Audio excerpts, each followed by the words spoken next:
As we play our games in League of Legends, we often forget the psychological aspect that is involved. But looking back at the best of fives in LCS, there's no doubt that tilting happens to almost everyone, including pro players, and plays a huge role in games.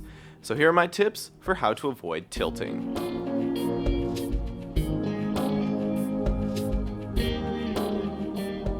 It really does happen to all of us.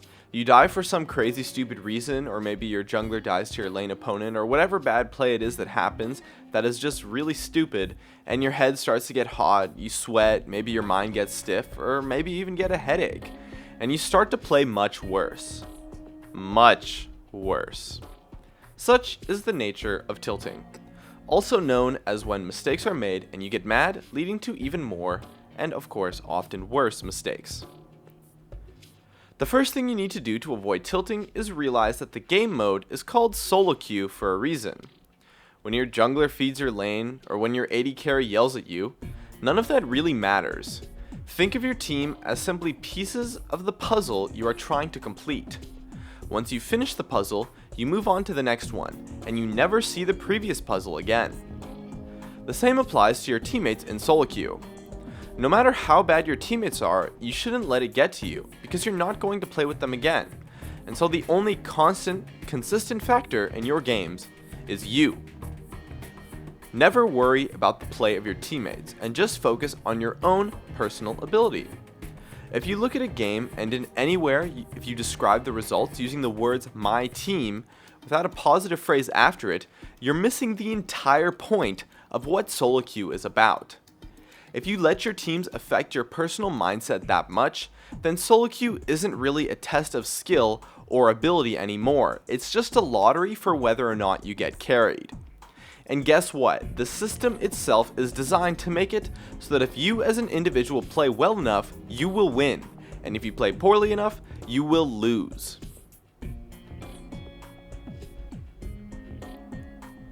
In addition, you want to avoid any and all arguments with your teammates, be it criticizing someone's play, defending a mistake, or pointing out counterpicks, or really anything of the sort. There isn't a single topic to argue over in a game that will be constructive to your play.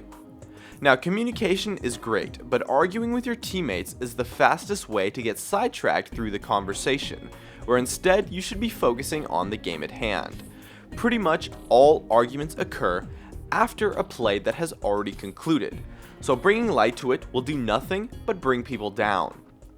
Arguing is a great way to not only put you on tilt from complaining about an incompetent ally, but also to put your entire team on tilt by provoking them into this argument.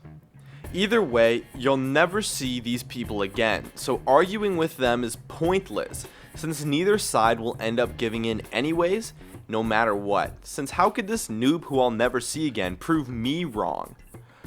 Or, well, at least that's the general human way of thinking. And if a player tries to argue with you, what you want to do is actually to just agree with them right away. This is going to stop them from tilting, as well as to just drop the argument completely. Now, if they're so absurdly wrong that you just cannot stand it no matter what, you can instead just say, hey, let's play, or you could blow it off, with a simple, whatever, we still got this, shut up and play, things like that. And you have to avoid being salty. When a bad play happens, you have to just accept it and move on. Bad plays happen all the time. They happen in every game, win or lose. And so beating yourself up over it is just going to make you feel worse. Rather, after a bad play, you should just tell yourself, whatever, it's okay, we got this. Stay positive and get over the mistakes as quickly as possible.